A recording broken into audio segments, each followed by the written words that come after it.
মঙ্গলদৈ বৰমপুৰ বাছৰ চুবুৰীত উদ্ধাৰ হৈছে এটা বন্দুক। দুৰ্লভ ডেকা আৰু ৰঞ্জিত ডেকা ঘৰৰ পুখুৰীত উদ্ধাৰ হৈছে বন্দুকটো। ঘৰৰ পিছফালে পুখুৰী খন্দাই থাকোঁতে উদ্ধাৰ হয় বহু পুৰণি একনলীয়া হস্তনিৰ্মিত গাজা বন্দুকটো। পৰিত্যক্ত পুখুৰীটোত কোনে আৰু কেতিয়া বন্দুকটো আনি পেলাই থৈ গৈছিল বৰ্তমানলৈকে জানিব পৰা হোৱা নাই। জেচিবিৰে পুখুৰী খান্দি থাকোঁতে উদ্ধাৰ হৈছে বন্দুকটো। লগে লগে বনুৱাজনে গৃহস্থক খবৰ দিয়ে আৰু গাঁওবুঢ়া আহি মঙ্গলদৈ আৰক্ষীক খবৰ দিয়ে। ঘটনাস্থলীত আৰক্ষী উপস্থিত হৈ বন্দুকটো উদ্ধাৰ কৰে। উল্লেখযোগ্য যে বন্দুক পোৱা মাত্ৰকে চুবুৰীটোত এক আতংকময় পৰিস্থিতিৰ সৃষ্টি হয়। পৰৱৰ্তী সময়ত আৰক্ষীৰ তদন্ততহে প্ৰকৃত ৰহস্য ওলাই পৰিব।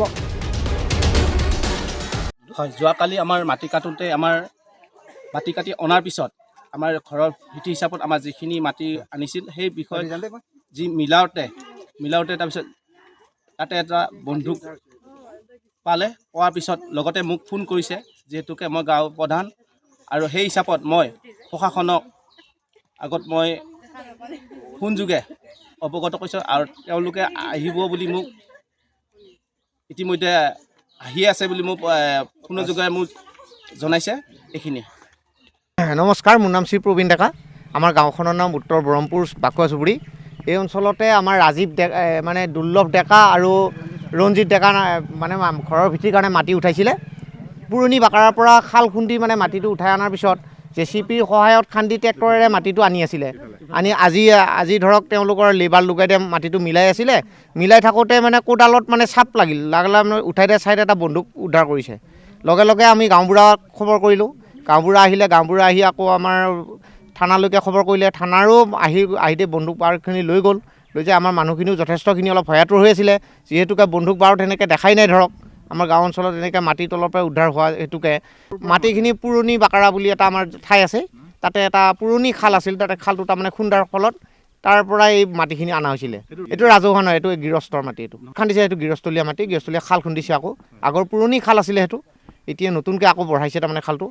তাৰ পৰা মাটিটো অনাৰ কাৰণে ইয়াতে বস্তুটো উদ্ধাৰ হৈছে আৰু বন্দুকটো পুলিচ আহি লৈ গ'ল। এতিয়া বন্দুকটো এতিয়ালৈকে এটাই উদ্ধাৰ হৈছে বৰ্তমান, আৰু আছে নেকি গম নাপাওঁ। মাটি খান্দিব আছেতো, হয়তো খান্দিলে হয়তো ওলাবও পাৰে, আৰু সেইটো বিশেষ নাজানিম। আৰু এতিয়া অলপমান মানে গাঁৱৰ অঞ্চলৰ মানুহখিনি অলপ ভয় খাইছে, যিমান যি হওক বন্দুকৰ কথা।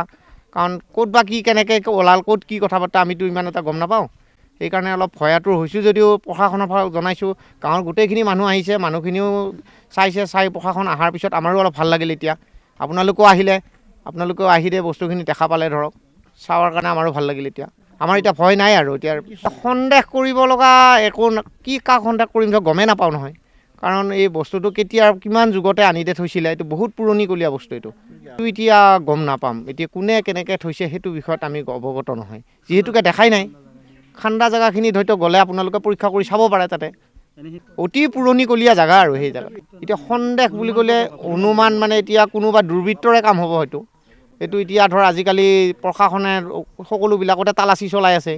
তেনে ক্ষেত্ৰত হয়তো কোনোবা দুৰ্বৃত্তই হয়তো সেনেকৈ থৈ দিব পাৰে।